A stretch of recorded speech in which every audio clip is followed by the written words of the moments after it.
చాలా మంది కుటుంబాలు కాపురాలు చెడిపోతున్నాయి ఆడపిల్లల తల్లుల వల్లే. ఇది వాస్తవం. ఈ చేతిలో మొదనష్టపు ఫోన్ ఎప్పుడైతే వచ్చిందో కాపురాలే కాదు, పిల్లలే కాదు, అందరూ చెడిపోతున్నారు. మామూలుగా లేదు.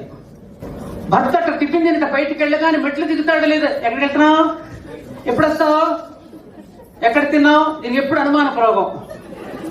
అరే నీకోసమే కదా వాడు పోతున్నాడు ఉద్యోగం చేసి సంపాదించి తీసుకురావడానికి, వాడు సుఖంగా ఉండని కదా.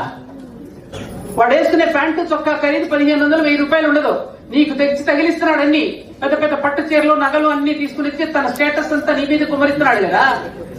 అర్థం చేసుకోవద్దు. ఒకరి మీద ఒకరికి నమ్మకం ఉండద్దు, ఒకరి పట్ల ఒకరికి అనురాగం ఉండద్దు. ఏమిటి కుటుంబ వ్యవస్థ అంటే? మాంగళ్యం తంతునా నేను మమ జీవన హేతునా. నీ మెడలో ఈ మాంగళ్యం కడుతున్నాను, నా జీవితానికి అర్థము నువ్వే, పరమార్థము నువ్వే, అన్ని నువ్వే నూరేళ్లు బతుకమని చెప్తున్నాడు ఆయన అక్కడ.